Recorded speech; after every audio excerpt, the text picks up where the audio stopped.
escuchando Insomnes, un espacio de Insomnia Teatro Condel por y para la comunidad cinéfila.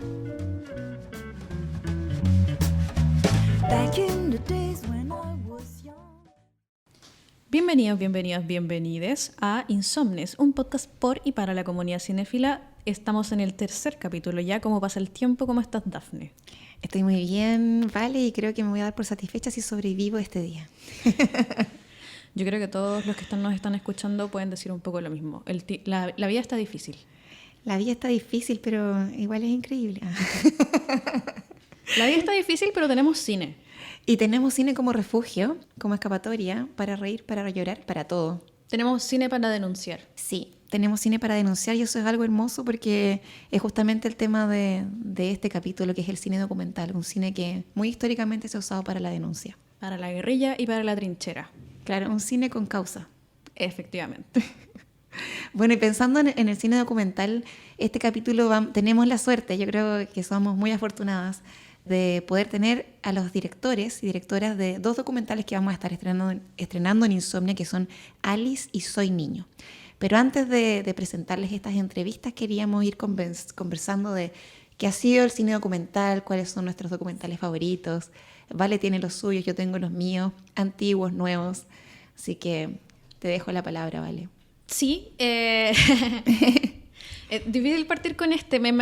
Algo que me gusta mucho del documental es que es una especie de... Es un arte que acá en Chile tiene mucho protagonismo. Me alegra muchísimo que tenemos muchos referentes del cine documental a los que nos podemos colgar en cualquier momento para hablar y decir como en Chile realmente hay una escuela de cine documental que no podemos obviar. Dicho esto, quiero decir hace poco, pero en realidad ahora que reviso las fechas fue hace fácil 5 años, vi un documental en Insomnia cuando uno no era parte del equipo y era una simple humana que iba a Insomnia por los estrenos que tenían, que es Nada pasarán. Este es uno de los documentales que en los últimos años más me ha llegado por la ternura de sus protagonistas, que a la vez estaban revelándose ante... Uno ve este tipo de historias y dice cómo alguien tan a la punta del cerro del mundo de nosotros pudo haber tenido este tipo de acto de solidaridad, aprovechando, lo menciono en especial ahora que estamos estamos conmemorando 50 años del golpe. Nada pasarán en la historia de un grupo de obreros de unos talleres de Rolls Royce. Yo lo reconozco más por los autos, pero también arreglan motores de todo tipo, que se rehúsan a reparar los motores de los Hawker Hunters, que son los aviones que utilizaron para bombardear la moneda. Ellos estaban al tanto de esto y una vez que llegaron a Escocia los motores, y era como la fábrica que los arreglaba, ellos se negaron a arreglarlos y los dejaron tirados básicamente afuera, siendo un poco víctimas del clima los motores. Algo muy escocés, como me imagino, porque como con el clima que es tan lluvioso, los motores terminaron destruyéndose, o destruyéndose, no, quedando en mal estado. Y me conmovió mucho la movida que hicieron estos trabajadores muy lejanos. La película como que los rastrea ahora, los va a buscar, un poco como sin saber exactamente si se los van a encontrar. El director Felipe Augusto Sierra hizo un trabajo muy bonito, encontrando a estos hombres y preguntándoles de dónde surgieron esta rebelión tan pequeña, que parecía tan pequeña y que terminó lo que se propone, porque no está como básicamente como no está aceptado todavía como en los hechos, es que ayudó a muchas personas a que pudieran salir de Chile exiliadas. Sí, en ese sentido, a mí cuando tú hablas de los documentales que a propósito de los 50 años del golpe, me recuerdo mucho de un ramo optativo que tuvimos con la profesora muy querida por todo el mundo que se llamaba el documental como documento. Y ahí pudimos ver un montón de documentales latinoamericanos, pudimos ver la batalla de Chile, la 1, la 2, Descomedidos y Chascones, y gracias a este ramo que hacía esta profesora, muchas compañeros hicieron documentales como procesos de título. Y hubo uno muy bonito que se llamaba La Revolución se hace a canciones, que vio todo el tema del canto nuevo, o sea, de la nueva canción chilena, en verdad, son dos movimientos distintos de la nueva canción chilena, y cómo la nueva canción chilena apoyó todo el proceso de movilización popular que llevó a Allende al poder. Este documental fue hecho por Darcy Vergara y por Catherine Cárcamo. Y es muy interesante ver todo el tema que hace, por ejemplo, Víctor Jara, que entendiendo que en esa época mucha de la población era analfabeta, él traduce el programa de Salvador Allende a canciones para que la gente que era analfabeta pudiera comprenderlo. Y toda la mirada de lo que era la educación popular, de lo que era un nuevo proyecto de sociedad, se puede ver a través de la música que produjo la nueva canción chilena con exponentes como Víctor Jara, Violeta Parra y muchísimos otros. Pero aparte de este tipo de documentales que tienen que ver con el tema histórico, recuerdo también que de ese optativo con esta profe, la Eugenia, la María Eugenia, vimos un documental que a mí me marcó mucho, que se llama Raimundo, y que es del año 2002 y es argentino. Y los directores son Ernesto Ardito y Virna Molina, y hablan acerca de un documentalista argentino que se llama Raimundo Gleiser, que fue desaparecido durante la dictadura argentina. Y él se dedicaba justamente a denunciar en sus películas toda la injusticia social que se vivía en su país. Él fue secuestrado y asesinado por la dictadura militar en el año 1976 y este film sirve para narrar todo el contexto del cine revolucionario latinoamericano y las luchas de liberación que se dieron en la década del 60 y el 70. Es un documental muy inspirador que pienso que debiese ver cualquier persona que quiera dedicarse al cine documental. Al menos recuerdo que a mí me inspiró muchísimo. Así que, bueno, este se llama Raimundo y me imagino que se puede encontrar en internet. También quiero aprovechar de hacerle promoción a otro documental que estuvimos dando acá en Insomnia. Yo soy la que promociona nuestra parrilla programática. El año pasado tuvimos de estreno Bajo Sospecha, Sucunentu. Un documental que Dafne fue muy entusiasta de él y lo recomendó mucho. Yo lo vi después por otras circunstancias y fue esa situación en que uno dice como debía haberle hecho caso a la persona antes. Al principio como que no me llamaba mucho la atención. Es la historia de... Bueno, primero que nada lo que llama la atención es que está narrado en Mapudungún. No sé si es como algo que había hecho antes un documental, pero para mí es como muy novedoso verlo de esta manera. Dirigido por Daniel Díaz, quien es no sé si es el sobrino. Es el sobrino de este artista que es el protagonista del documental, que es Bernardo Yarzún, un artista como muy experimental también, que hace una obra muy maravillosa, en verdad. Sí, y bueno, es la historia de este artista, pero me gusta la forma en que está construida la historia, porque no solamente como, bueno, bajo sospecha porque por sus raíces, él como que básicamente es una persona siempre bajo sospecha de las autoridades, en especial de la fuerza de la ley, es decir, los carabineros, que siempre lo ven como una especie de amenaza donde sea que va. Y esto lo contrapone con cómo va él creciendo como artista y cómo al principio no se veía tan cercano a lo que eran sus raíces y cómo finalmente él llega a aceptarlo y a tomarlo como parte de sí mismo. Es muy bonito el viaje que tiene, es muy bonito el viaje como lo refleja la visión del director y cómo podemos ver también incluso la evolución de su propio arte, cómo cambia de cómo parte hasta lo que llega. Es fascinante, a mí me encantó. Sí, bueno, y esto surge este documental porque en su familia son ambos detenidos, son detenidos Bernardo Yarzún en una época, pero antes, años atrás, habían detenido también al abuelo que era jardinero en una casa de una familia muy adinerada, lo acusan de robar joyas y lo detienen. Y después cuando luego detienen a Bernardo también por sospecha, Bernardo dice, bueno, que hay algo que está pasando que hay que denunciar y comienza a sacar fotografías de personas X que pueden ser detenidas por sospecha en un estado tan racista como el nuestro. La forma de contar la historia, tal como dice Valentina, es súper bonita porque ocupa muchísimo el material de archivo familiar. Y eso es un lazo que tiene en común con una de las películas que vamos a dar en Soy Niño. Ellas también ocupan, Lorena ocupa mucho el archivo familiar para ir armando esta historia de Matthew.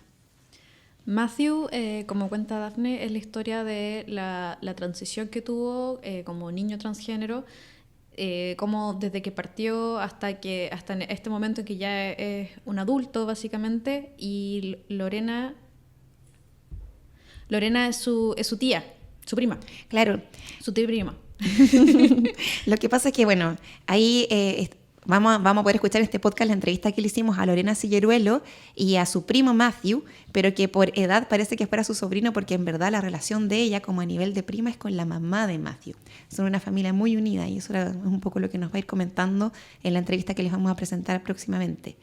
Y también se viene Alice, que está como dirigida por Claire Weiskopf y Nicolás Van Hammerich, y ahí también ellos hablan que dentro de sus referentes está Maite Alberdi. Y también quería comentar que para quienes les interesa el cine documental, Maite Alberdi es una cineasta y directora chilena que está muy destacada, ha hecho documentales muy buenos, fue muy conocida por El Topo, antes estuvo El Niño, y ahora vamos a estrenar próximamente en Insomnia Teatro Condel La Memoria Infinita, que es un documental de este año. Y yo creo que una de las cosas más destacables de Maite Alberdi es que rompe un poco con el género documental, con la estética y con la forma de narrar que se utiliza generalmente, que es como esta cámara fija, cabezas parlantes, o si no, tomas en movimiento, donde alguien va caminando, se superpone la voz, imágenes de archivo. Ella rompe y tú te pierdes y piensas que en vez de estar viendo un documental, estás viendo una película de ficción. Lo logran El Topo, lo logran Los Niños, y vamos a ver con mucha ansia, esperando qué va a suceder y qué sucede en Memoria Infinita. Sí, Maite Alberdi es una especie de género en sí mismo. Me gusta porque es como una especie de subgénero documental, algo en lo que no estaba muy acostumbrada a ver, como cuando imaginaba que los documentales pueden ser solamente de una forma, pero la gracia y el arte es que las historias pueden ser contadas de miles de maneras. Maite Alberdi hace algo que a mí me parece una especie de no ficción, que juega un poco con la ficción, pero es real. Tú te referías al agente topo y a los niños. ¿Qué dije? El niño y el topo. Perdón, el agente topo y los niños. Hoy ha sido un día malo para mí, pero sí, pues el agente topo que realmente fue una película muy buena, donde se infiltra una persona en un hogar de ancianos y va develando la realidad que viven de abandono de su familia. Es súper dura la película. De hecho, es muy bueno verla, pero es muy fuerte también. Y el documental Los Niños es una de estas residencias de día que se utiliza mucho para personas neurodiversas. En este caso son personas con síndrome de Down. Y se llama Los Niños porque justamente uno de los lemas que tienen en este centro diurno, que es un centro diurno además para personas de clase bien acomodada, se nota que es un centro diurno con muchos recursos, es inculcarle a estas personas que no son niños, son adultos conscientes.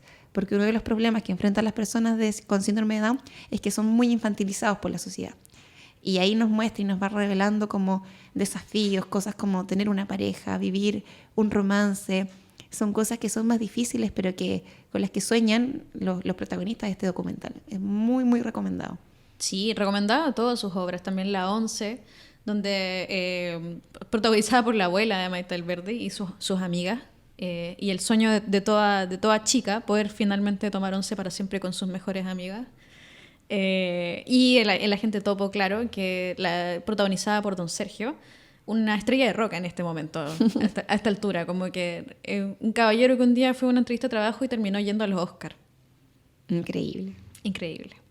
¿Vamos con nuestros entrevistados? Sí, solo decirle a la gente que esté atenta porque se viene pronto el estreno de La Memoria Infinita, y esta también es una historia de amor de esta actriz muy conocida, Paulina Urrutia, con su esposo, ya que a él le diagnostican Alzheimer. Entonces es la historia de cómo ellos van viviendo esta relación con todas las dificultades que implica vivir una enfermedad de este tipo.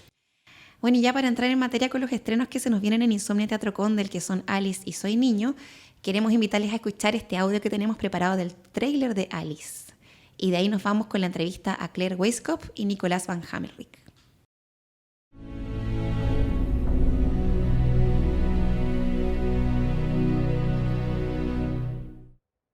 Quiero que cierres los ojos un momentico. Vas a imaginarte a una compañera tuya. Tiene 15 años. Se llama Alice. Te la vas a inventar.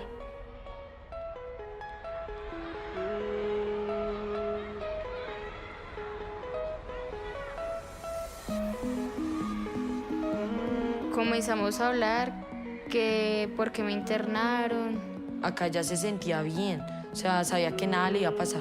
Y no le desearía a nadie la calle porque la calle es calle. ¿Algún secreto que te haya contado Alice? Que fue abusada. La habían dejado abandonada. No sé. Pasar de dormir en una cama a dormir en un piso es muy duro. Ella empezó a prostituirse. Lo que le pasó a ella casi no la deja pensar ni progresar. No puedo entender cómo es que en mi causa ese efecto. A ella le gustaba volar, le gustaba ser libre. Que siga sus sueños. Cantante, piloto. Ella quisiera alguna vez llegar a ser como presidenta de Colombia. Y sería la mujer más feliz del mundo. Ella me decía.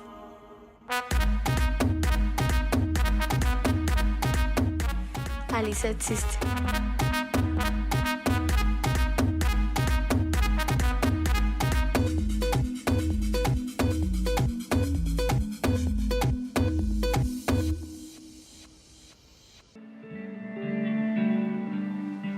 Miradas Creativas. Conversamos con realizadores del momento sobre sus procesos creativos. Miradas Creativas. Bueno, y tal como les anunciamos en un inicio de este podcast, estamos junto a Claire Weiskopf y Nicolás Van Hamelrijk, quienes son los directores del documental Alice, que estamos estrenando en Insomnia Teatro Condel, esta película que retrata la historia de un grupo de adolescentes que viven en las calles de Bogotá y que además recibió importantes galardones en la última edición del prestigioso certamen alemán El Oso de Cristal para la mejor película de la competencia Generation 14 Plus y el Teddy Award en la Berlinale. Les recordamos que Alice se va a estrenar este jueves 6 de abril en nuestra sala de cine en Insomnia a las 18 horas. Así que queremos saludarles a Claire y a Nicolás. ¿Cómo están? Hola, muy bien, gracias. Muy contentos de que Alice llegue a Chile. Hola, ¿cómo están? Qué emoción estrenar Alice en Chile, de verdad. Nosotras también estamos muy contentas de poder haber conseguido esta entrevista que sin duda a nuestro público le va a interesar muchísimo. Antes de comenzar a hablar directamente de Alice, queríamos hablar del proceso creativo de ambos. Han realizado varias producciones juntos, entonces queríamos preguntarles qué director o directoras les han servido de inspiración en su trabajo. Si comparten los mismos referentes o tienen diversos referentes cada uno. Sí, es una pregunta que siempre nos parece difícil. Una cosa que nosotros además de trabajar juntos somos pareja y entonces en esa relación múltiple, el cine documental es una de las cosas que más nos ha unido tanto como socios como pareja. Tal vez vale la pena mencionar a Everardo González, a Tatiana Hueso.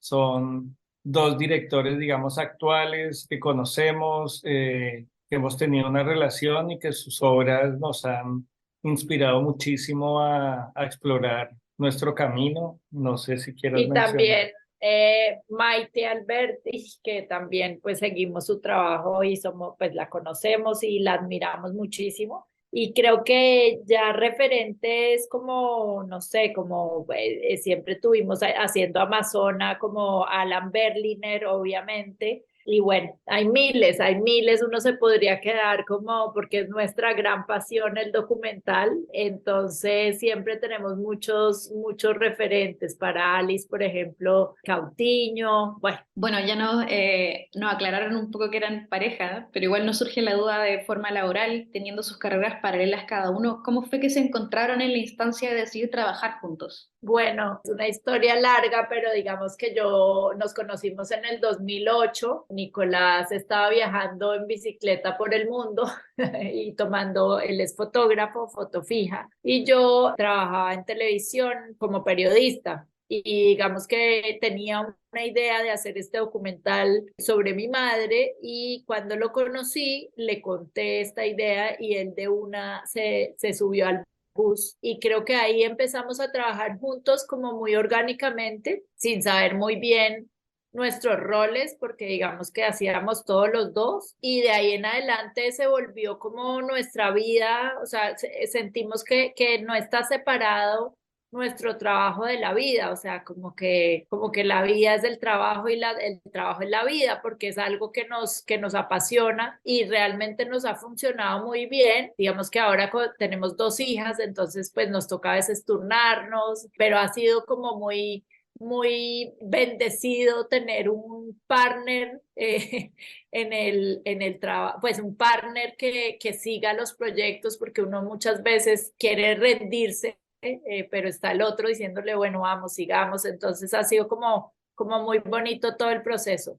Bueno, esa es su versión, digamos que omitió cierta información. Yo en ese viaje en bicicleta conocí a la mamá de Claire, nos hicimos muy amigos. En el momento que conozco a Claire, yo había estado viviendo con la mamá unos 2 meses, no como pareja, como amigos. Entonces, Buena es aclaración. muy usual que uno conozca primero a la suegra y digamos de una manera muy cercana, íntima, porque pues fuimos muy buenos amigos muy rápido y a partir de ahí salga una relación con la hija. Mi suegra además fue la que incitó a la relación, ¿sí? Como que ella vio que cuando me conoció que podía haber algo ahí y ella buscó que nos conociéramos. Entonces creo que eso es una parte fundamental. Entonces cuando Claire me propone hacer la película sobre su madre, pues yo sé perfectamente el personaje que tenemos enfrente y lo poderoso que puede ser.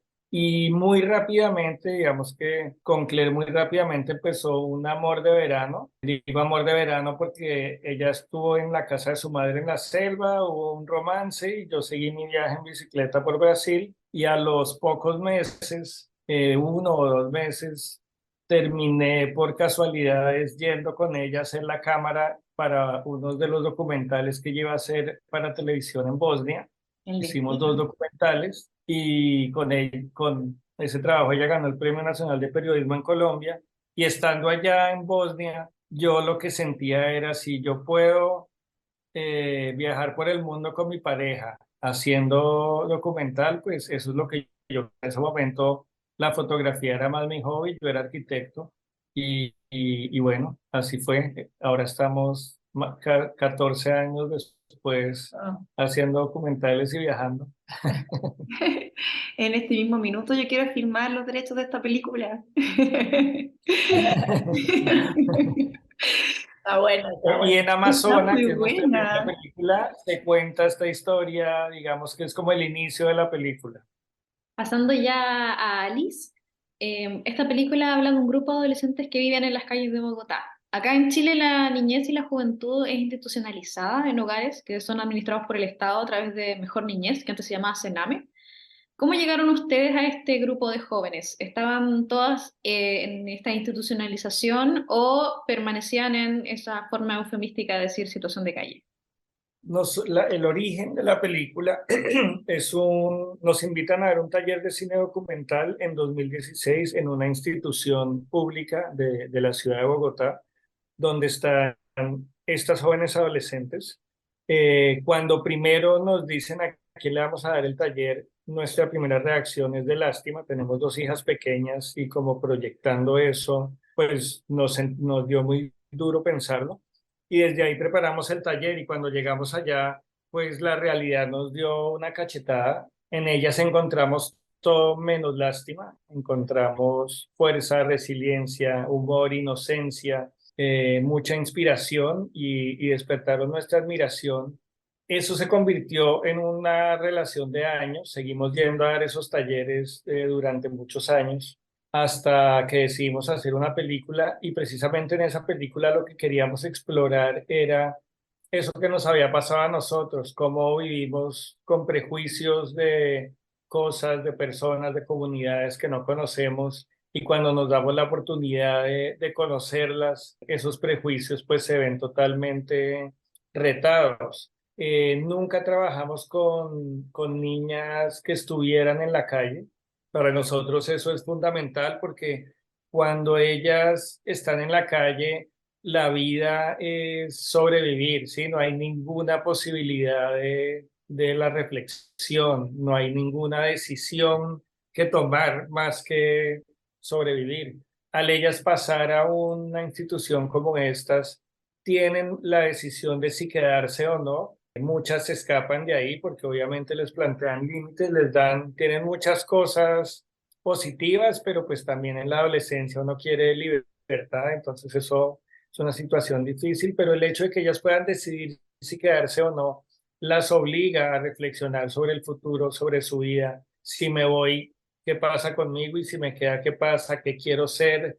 Entonces, para la película es súper importante eso, que ellas estén en esa situación. Gracias, Nicolás. Y bueno, Alice es un documental de tipo coral y en ese sentido, ¿cómo se les ocurre crear este personaje ficticio llamado Alice que actúa como compañera ficticia de estas jóvenes para contar estas historias que son reales y que a la vez son tan complejas? Pues como contó Nicolás, nosotros, eso fue en el 2016 que empezamos a dictar esos talleres documentales y duramos mucho tiempo volviendo al lugar, a dar esos talleres, conociendo como muy íntimamente el lugar y las jóvenes, sin saber muy bien cómo iba a ser esa película, porque igual estábamos trabajando con menores de edad que han sido vulneradas y pues lo que menos queríamos hacer era pues revictimizarlas. Entonces, como que pasamos por muchas etapas y en uno de esos ejercicios en que les pedimos a las jóvenes que para la siguiente clase que trajeran una historia escrita con un principio, un nudo y un desenlace. Y cuando llegaron con sus historias, empezaban esas historias como muy lejanas a su realidad, a veces muy abstractas, en lugares, sí, muy lejanos, pero muy rápidamente volvían a lo que conocían.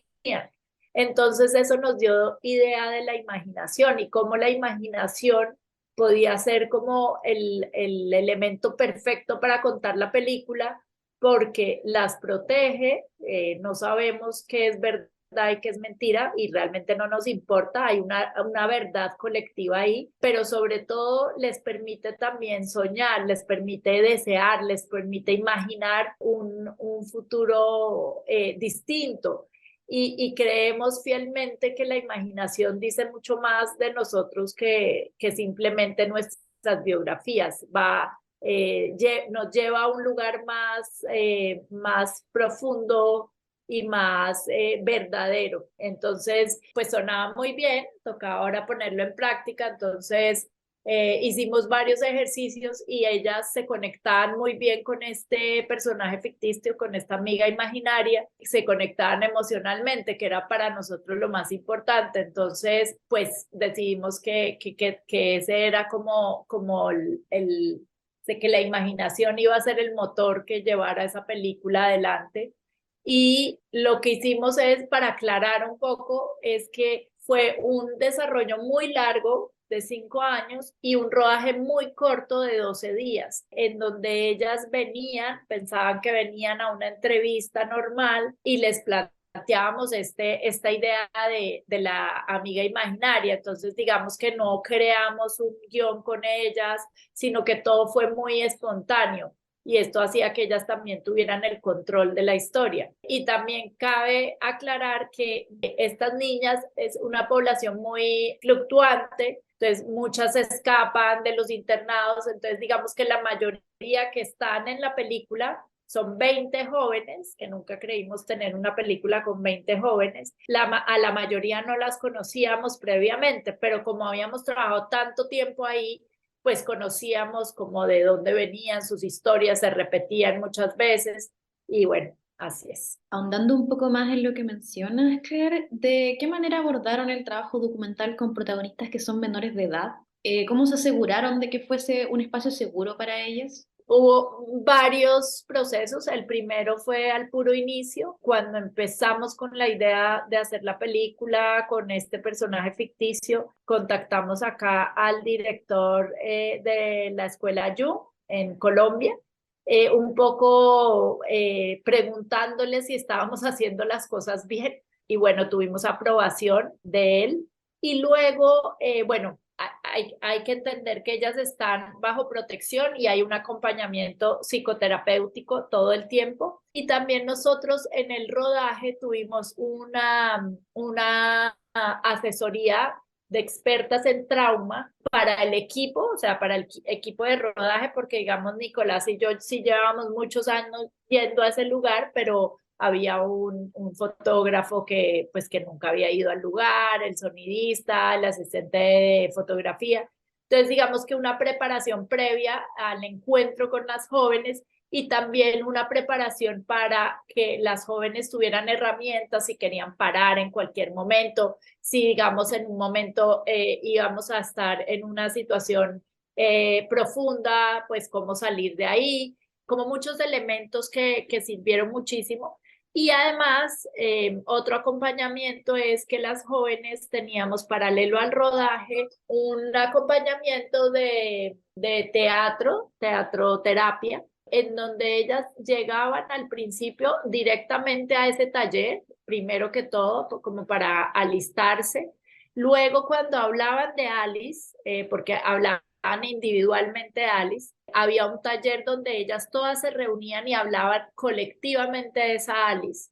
Y eso fue muy bonito porque fue muy terapéutico, sacaron muchas cosas porque ellas normalmente entre ellas son muy rudas, no sé si se dice eso en Chile, pero se dan muy duro porque vienen pues de situaciones muy complicadas y no son vulnerables entre ellas, no muestran su vulnerabilidad. Entonces esto fue muy bonito, este segundo taller, porque como que se dieron cuenta que todas venían de lo mismo y se unieron mucho y fue como muy bonito. Y un último taller al final del rodaje, que era un poco que ellas se despedían de este personaje ficticio y le deseaban lo que cada una quisiera para ese personaje y les daban un regalo. Entonces digamos que ese acompañamiento psicoterapéutico fue muy importante porque fue como un sostén que tuvieron durante todo el proceso y no fue como una cosa suelta, sino tenían como un sostén en ese rodaje. Y el proceso sigue, que luego hablaremos de eso, pero pues ahora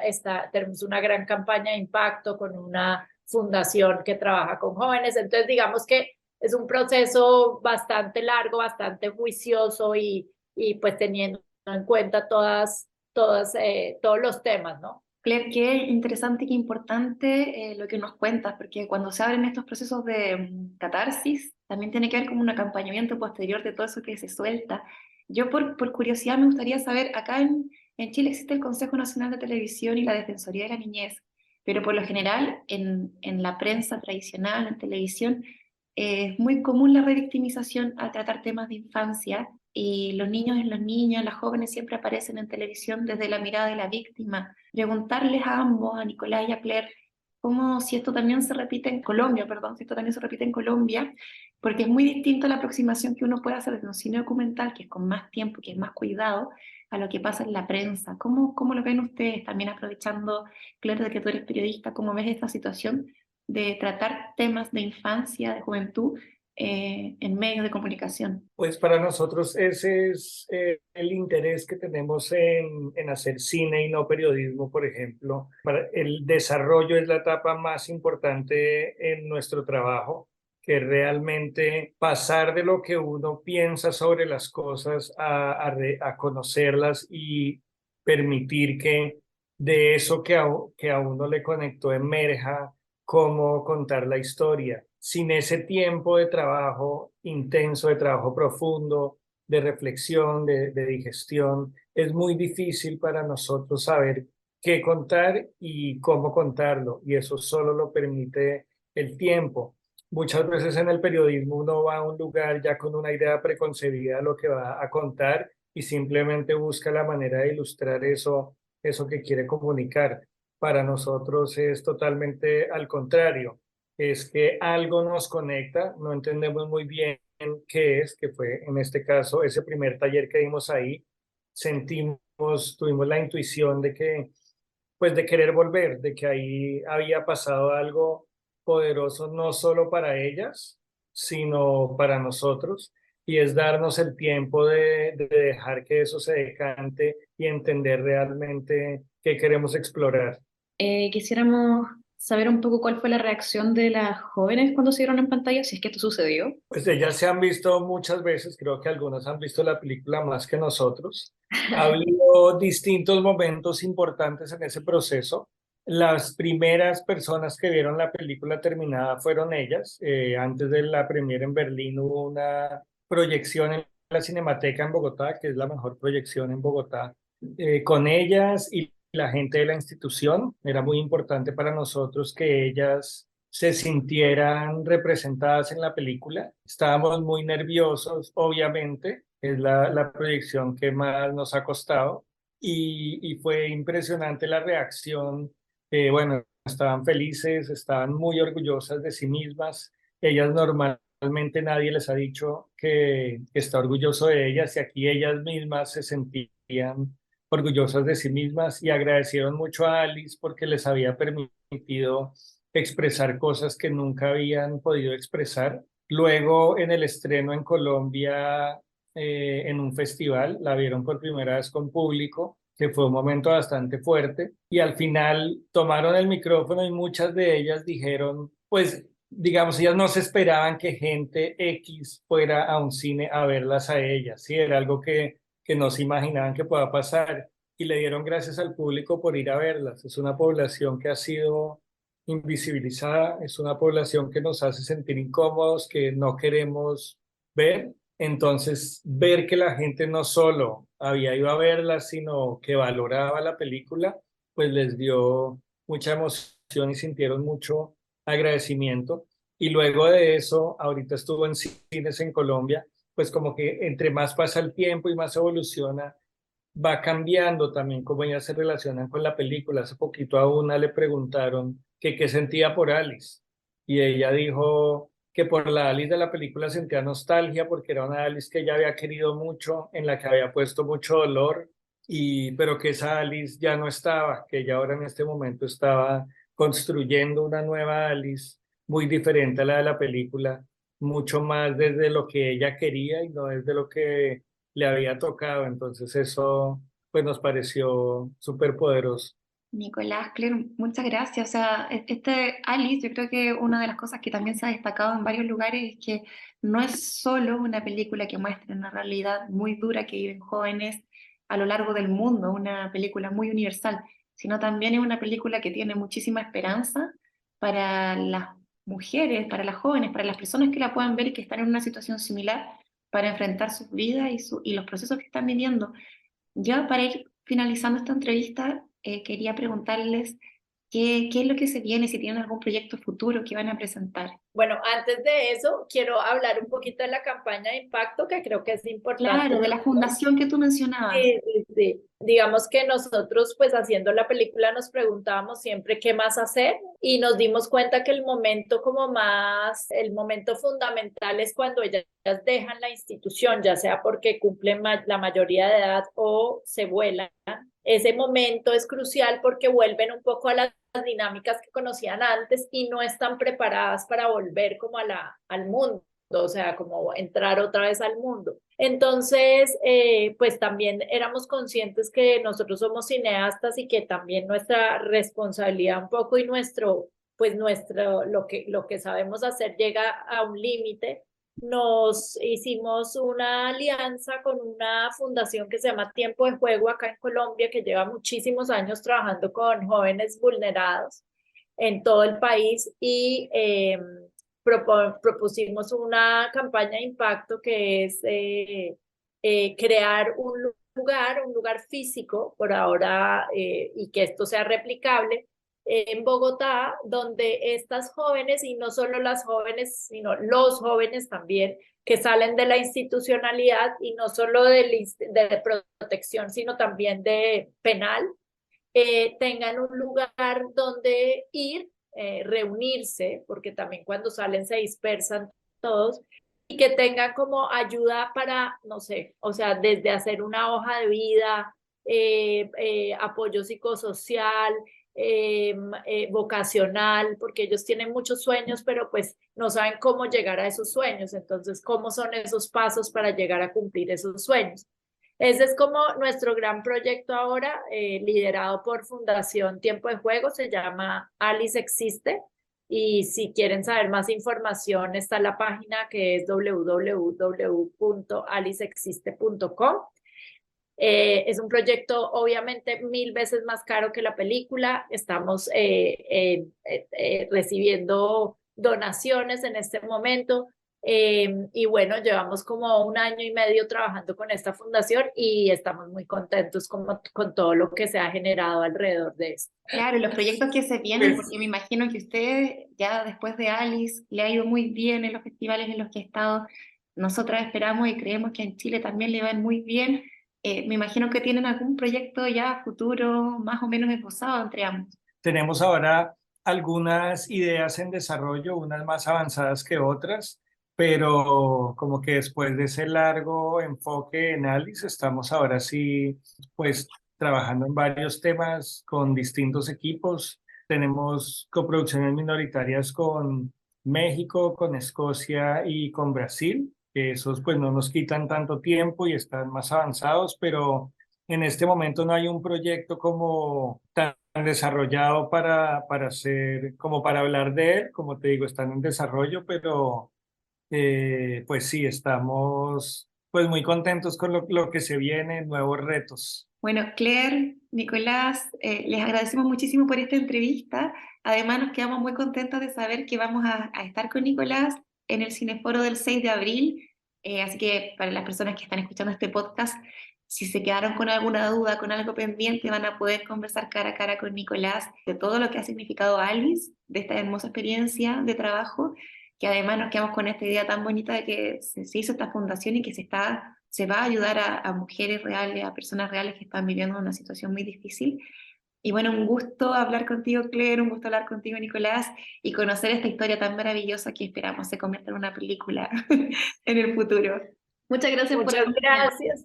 Ay, muchas gracias a ustedes dos y pues ojalá vayan todos a ver a Alice en Chile, que se emocionen porque es una película que los va a hacer reír, llorar, van a tener un viaje emocional muy bonito con la película.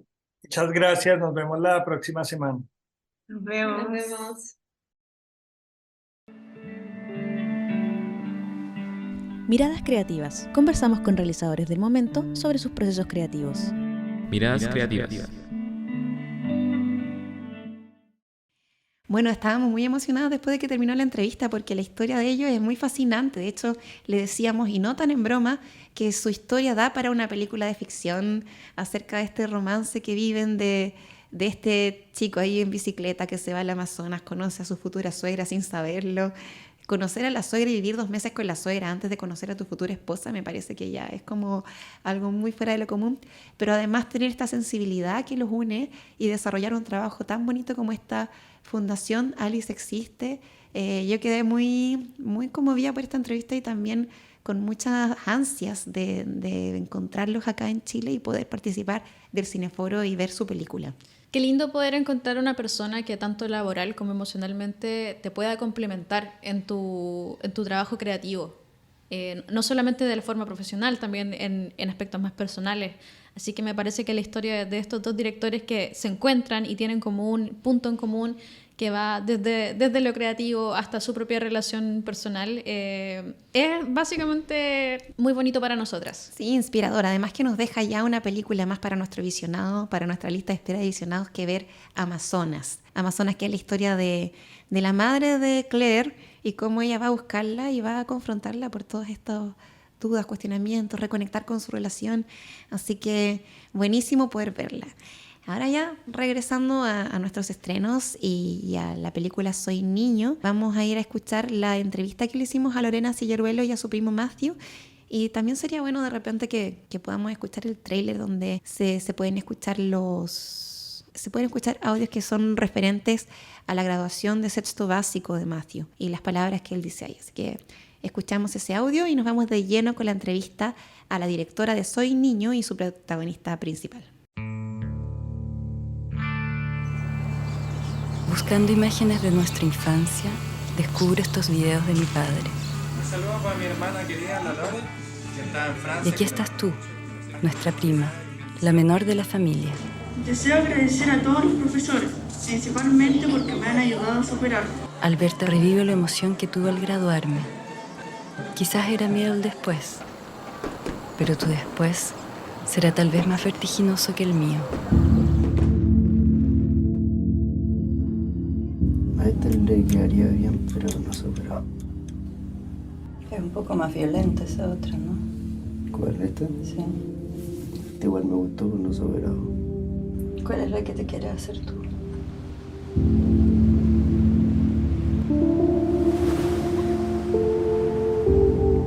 Es aquella persona que tiene una identidad y esta no concuerda con su corporalidad. Llegó a ser raro salir con un chico trans. ¿Por qué? Porque era ignorante en ese sentido. Pero cuando nos dimos el primer beso, me gustó.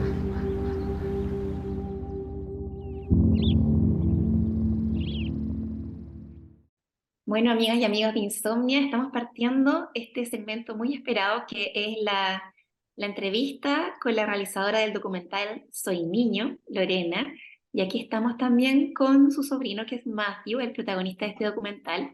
Queremos darle la bienvenida y agradecerles por estar aquí con nosotros en el capítulo 3 de nuestro podcast Insomnes. ¿Cómo están? Bien, gracias. Gracias por la invitación. Ustedes están en Colombia, ambos. ¿En qué lugares están? Porque los vemos, tenemos como harta diferencia horaria. Yo estoy en Francia. Estoy acá en Chile.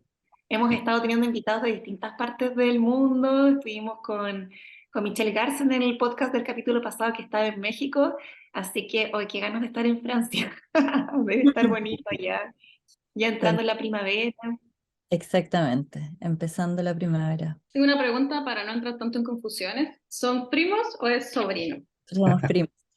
Sí. Somos primos y tenemos 25 años de diferencia, pero somos primos. Bueno, y ya para entrar en terreno, vamos a estar estrenando en Insomnia el documental Soy Niño, que ya ha estado participando en algunos festivales acá en Chile. Y queríamos preguntarles, ¿ustedes son familia?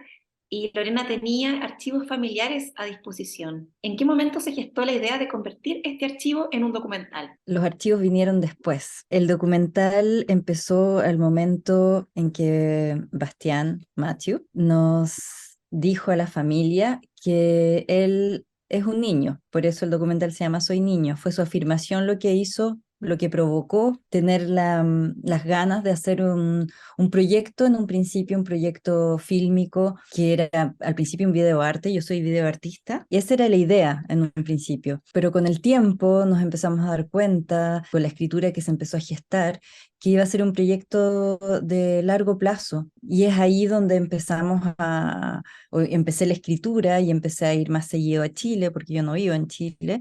Y ahí Bastián empezó a crecer, y para empezar a hacer esa narrativa empezamos a llamar a todos los archivos que tenía su papá, su mamá, mi papá, y a partir de eso se gesta todo. Hace muy poco estuvimos estrenando un documental que se llama Bajo sospecha Suculento, que también está muy basado en el archivo familiar. Es muy interesante ver cómo las familias van generando este archivo, que por lo general es como una especie de forma de ir haciendo que los recuerdos perduren, y muchas familias no los ven. Entonces, qué bonito haber tenido a disposición este trabajo y poder llevarlo a cabo como en una pieza tan bonita que ha sido tan valorada en otros lugares como el Festival Latinoamericano de Cine de Toulouse en Francia. ¿Podrías comentarnos, Lorena, qué significó para ti poder presentarlo en este festival? ¿Cómo lo acogió la audiencia allá? Ha sido una experiencia muy bonita. En el Festival de Toulouse, como es un festival que está centrado en cine latinoamericano, el público es un público cinéfilo, pero también amantes de Latinoamérica. Fue muy bien acogido porque también habla de la familia, pero también habla de cómo Chile va cambiando, cómo Chile se va abriendo. Tuvo una recepción bastante bonita también de parte de los jóvenes. Y bueno, y no solamente ha estado ahí, ha estado en otros lugares. En realidad los públicos son diversos, públicos que son más de festivales LGBT, y hay otros públicos más de festivales de cine, pero siempre hay ese cariño por la película, por narrar algo tan íntimo, y en el fondo por esa como complicidad que se ve entre Bastián y yo. Me quiero agarrar de eso mismo, de la complicidad que mencionas recién, porque nos preguntamos por eso mismo de qué forma como que ustedes pudieron dialogar y qué medidas tomaron para hacer de estas grabaciones un espacio seguro y respetuoso con la vida de Matthew? Bueno, voy a primero contestar un poco por mi parte, después él cuenta la suya, pero la verdad es que esto se creó ya desde un principio con una especie de pacto en el que Bastián lo primero que me dijo es que si yo lo hacía, él quería que esto le sirviera a otros niños o niñas trans para sentirse seguros en este paso y para osar a dar este paso si no osaban hacerlo. Entonces ya partimos como con una base en la que sus ganas y sus deseos de implicarse en este proceso de filmación tienen que ver con la empatía hacia el otro, con el altruismo. Entonces parte eso primero, que yo lo encontré muy bonito y muy maduro de su parte. Tenía 13, 14 años, Bastián, en ese momento. Y yo, en el fondo, para mí, él es mi primo, pero es que es mucho más que eso. O sea, él es hijo de la hermana de mi mamá, que su mamá para mí es como una hermana. Entonces, somos muy cercanos y yo soy muy cercana a ella, la quiero mucho. Entonces era como, Bastián era como, como si fuera mi primer sobrino en el fondo. Somos primos, pero es como eso. Y yo creo que cuando uno filma a alguien de su familia, bueno, yo creo que cuando uno filma a alguien en general tiene mucho cuidado, pero alguien de la familia hay una, como una capita de protección que uno siempre quiere tener.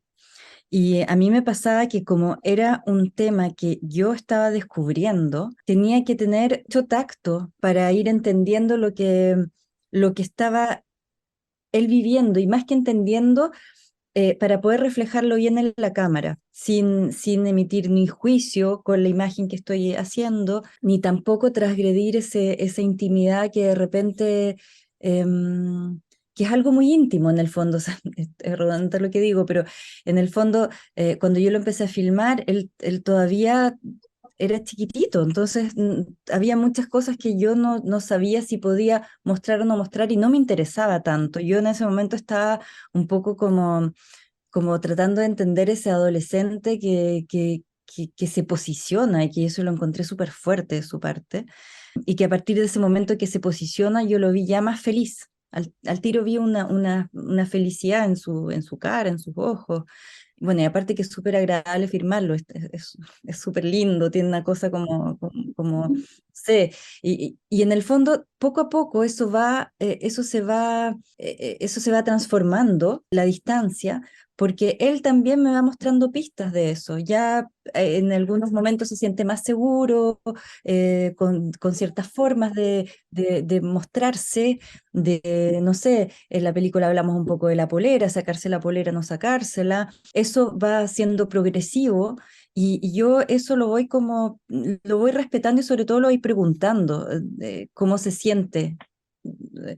Em, no sé, cuando hicimos la parte de fotografía ya más adelante de la película, lo vi con una seguridad y con un orgullo en el que me mostraba su cuerpo, que obviamente ya lo muestro de frente. Entonces eso se va buscando y es tacto, es como táctil, quiero decir, es como que la cámara lo fuéramos tocando poco a poco. Bastián, ¿nos quieres comentar como tu experiencia respecto de eso mismo, de esta relación y de estos cuidados para tratar un tema de este tipo? Bueno, en general, recuerdo muy poquito de las grabaciones de cuando era más chiquitito, pero era rutina de que la Lore me hablaba y era ya, tenemos que juntarnos en cualquier casa o en algún parque y grabemos lo que sea.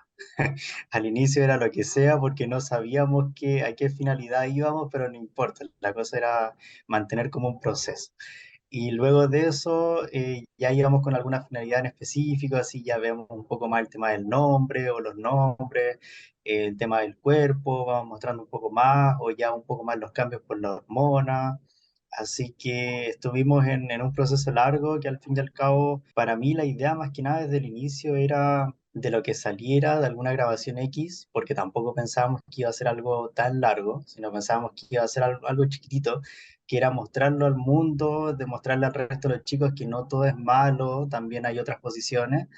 y saber que también pueden tener apoyo. Y al fin y al cabo, para que también vean eso de otro modo. Así que mi idea era que al fin y al cabo les sirva a muchas familias, aparte de los chicos y chicas, y a hartas personas en general, independientes si es que no tienen familiares trans en general.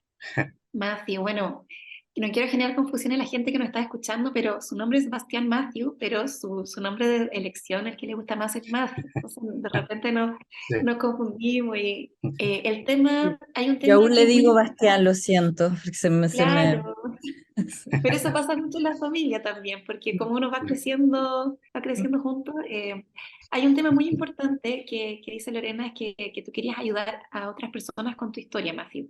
Pero además, yo creo que a esto se suma un factor que hemos podido leer en otras entrevistas que tiene que ver con que nuestra generación, estoy hablando con la generación que está en sus 30, 40, más en sus 40 hacia arriba, no tenía algunas herramientas que ahora están más a disposición como Internet y consultando con muchos jóvenes, hombres, mujeres, trans y de la comunidad LGTBIQ+, Internet, de las redes sociales, son como una herramienta de acompañamiento para ir descubriendo de manera como autónoma qué es lo que está pasando antes de que te atrevas a comentarlo quizás hasta con tu propia familia.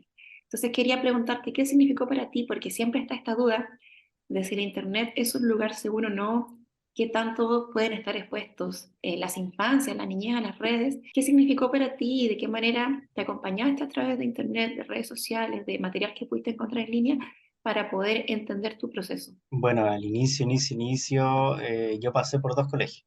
Estuve en el Florence, que fue hasta sexto básico, y ahí para mí, en verdad, me sentía distinto, pero me daba igual si me trataban de femenino. Al fin y al cabo, el vestuario era un pantalón de buzo, un color en específico, pero daba igual. Pero al momento de hacer el cambio al otro colegio, yo quería un colegio que no fuese con uniforme. Lo ideal es con ropa de calle o algo, porque sentir ya que iba a estar con falda o con jumper o no sé de qué forma les dicen, no me iba a sentir a gusto. Entonces, por lo mismo, empecé a buscar en internet. Yo al inicio también pensé que era el único acá en Chile, siendo chiquitito, porque cuando buscaba me aparecían chicos de afuera, chicos de México, de España, etcétera. Y al fin y al cabo me quedé con esa sensación de que, claro, a lo mejor sea el único acá en Chile. ¿Qué hago? Porque no sabía con el tema de las palabras o cómo mencionarlo. Simplemente decía que me sentía atrapado en un cuerpo de mujer. Más allá de eso no sabía, y eso es tal cual y textual a lo que le agregaba a Google, y ahí me aparecían hartos chicos. Entonces, por lo menos quedarme con esa sensación de que habían harta historia, hartos artículos, algún otro documental, pero como más externo. Me quedé con esas dudas y ya definitivamente con esas palabras de que yo dije, claro, a ver, existen dos palabras distintas y en cuál encajo. Porque por fuera es simplemente transexual, y acá en Chile existen dos palabras que sería transgénero y transexual. Entonces ya al momento de catalogarse en uno o el otro, uno se va confundiendo igual. Aparte, el resto del proceso que se venga, porque tampoco se sabía qué se iba a hacer luego. No se sabía que tenía que pasar por psicólogo, psiquiatra y ahí recién llegar al endocrinólogo. O ya el dar el paso a la familia, porque yo me enfoqué primero en el colegio, yo tenía el susto de que me iban a echar de la casa. Entonces yo dije, bueno, voy a hablar con el colegio, me voy a enfocar allá, voy a preguntar a los profes, mientras mis compañeras me apoyaban y me decían, ya tranquilo, habla nomás. Y bueno, ya cuando el colegio como que me aceptó, y yo dije, bueno, cualquier cosa que pase en la casa tengo hasta cuarto medio listo y voy a estar en el colegio igual. Ahí me dio la fortaleza de hablar con mis papás, independiente que al inicio obviamente no entendían nada, yo tampoco, pero por lo menos pudimos sobrellevarlo hasta el día de hoy. En el documental usas la máscara de Spider-Man y además parte de la foto promocional de la película. Y me preguntaba cuáles características de Spider-Man o Peter Parker te llamaban la atención de niño y cuáles te llaman la atención ahora. Si es que ha cambiado eso. Bueno, me gustaba mucho más cuando chiquitito, me encantaba Spider-Man. De hecho, pasó una situación X, no recuerdo cuántos años tenía, pero era chiquitito, que quería vestirme de Spider-Man para Halloween, que era lo típico. ¿Y qué pasó ahí? Que me trajeron un disfraz que la parte de abajo, en vez de haber sido pantalón, era una falda, parece, y parece ya hasta de otro color. Entonces a mí no me encajaba porque yo no lo veía así en la tele y yo no quería andar con falda, yo quería andar con pantalón.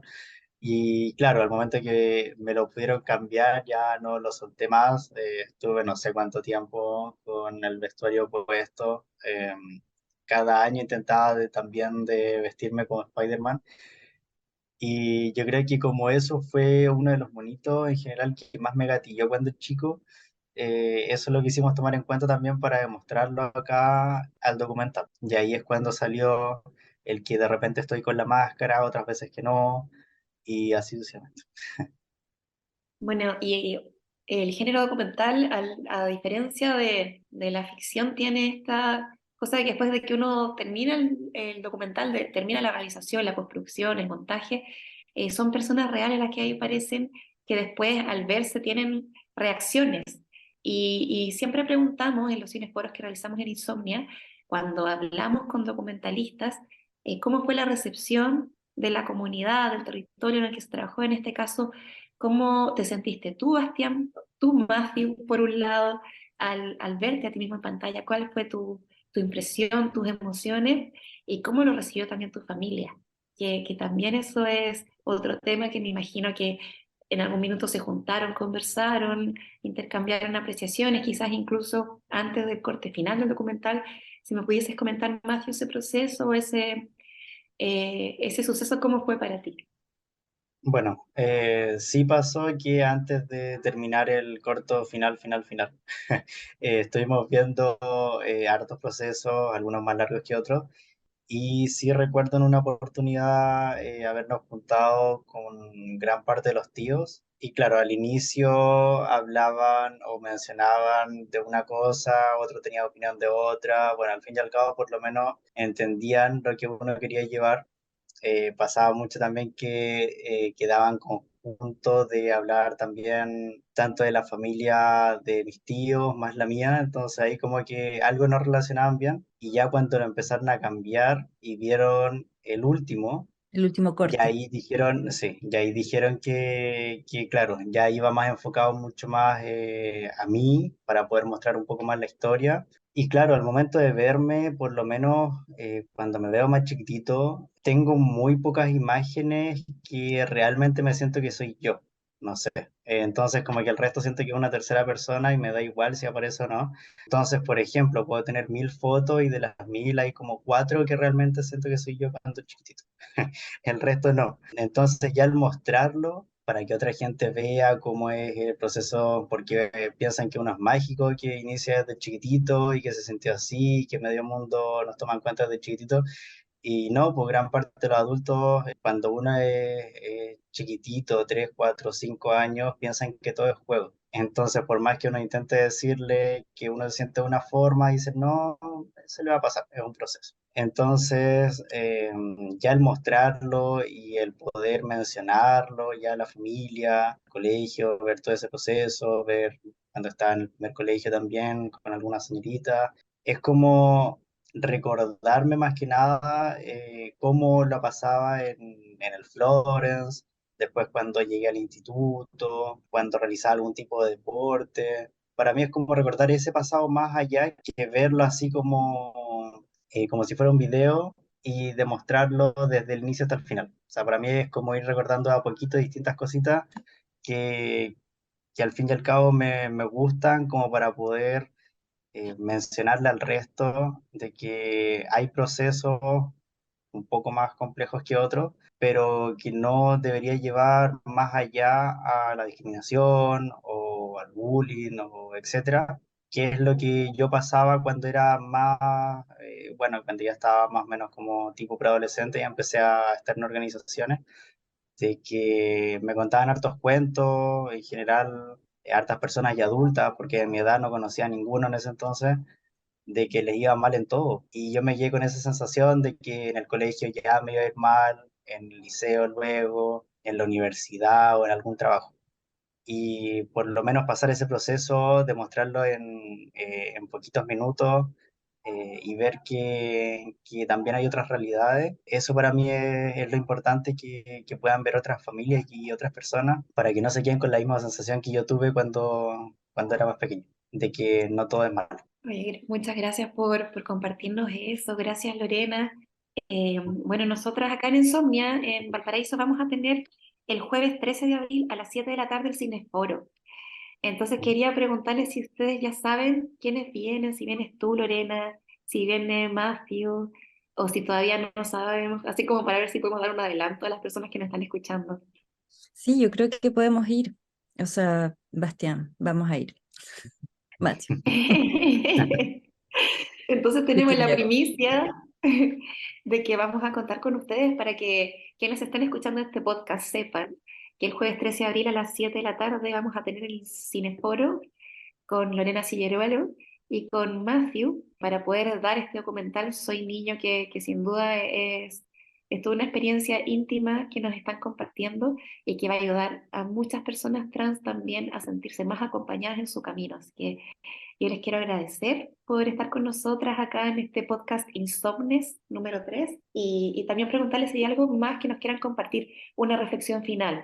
Yo solamente quería decir que una de las cosas que ha sido como un feedback bastante bonito que he tenido en los encuentros con los públicos diferentes ha sido siempre esa reflexión de decir, finalmente, cualquier tipo de situación delicada, como es también una transición, rodeada con afectos, es mucho más llevable. Y es súper importante. Yo creo que es lo que en el fondo mi querido primo tuvo la suerte de tener con sus papás, con mis papás, con nosotros, como hemos podido, pero porque él lo ha decidido así y ha tenido esa fuerza.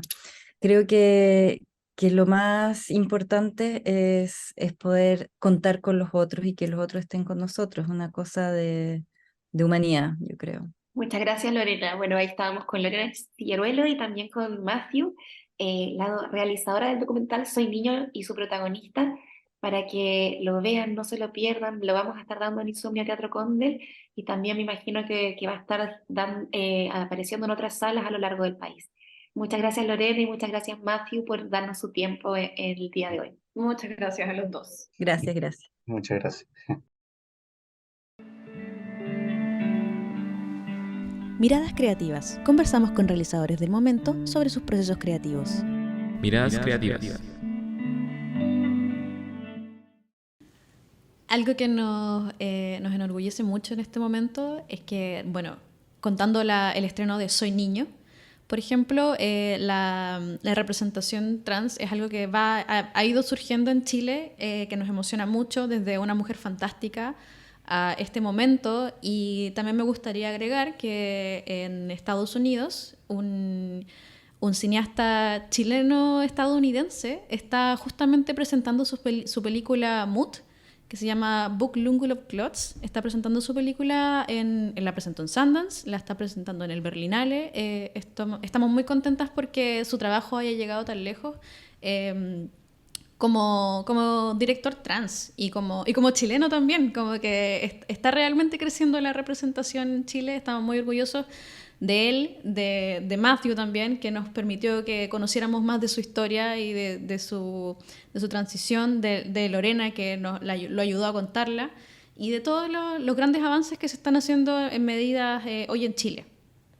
Sí, totalmente. Así que bueno, ya para ir finalizando este episodio de este podcast de hoy, recordarles que se nos vienen estos cineforos que van a estar buenísimos. El día jueves 13 de abril vamos a tener a las 19 horas el estreno de Soy Niño y con Cineforo.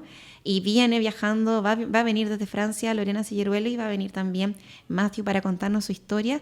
Y además el jueves 6 de abril, ya mucho más cercana a la fecha, va a estar en nuestra sala de cine a las 18 horas Nicolás Van Hamelrijk, porque como nos comentó, se dividen los cineforos internacionales, así que vamos a estar con él comentando su película Alice para que no se la pierdan. Muchas gracias por acompañarnos en esta tercera versión de nuestro podcast. Esperamos encontrarlos en la próxima y que estén bien. Sí, pues nos estamos escuchando por Spotify, Anchor, Google Podcast, Y también por YouTube Podcast, para quienes no tienen cuenta, y es más simple también. Así que les vamos comentando a qué otras plataformas más nos vamos subiendo. Cualquier duda que tengan sobre nuestra programación pueden visitar www.insomniacine.cl y nos vemos y nos escuchamos nuevamente.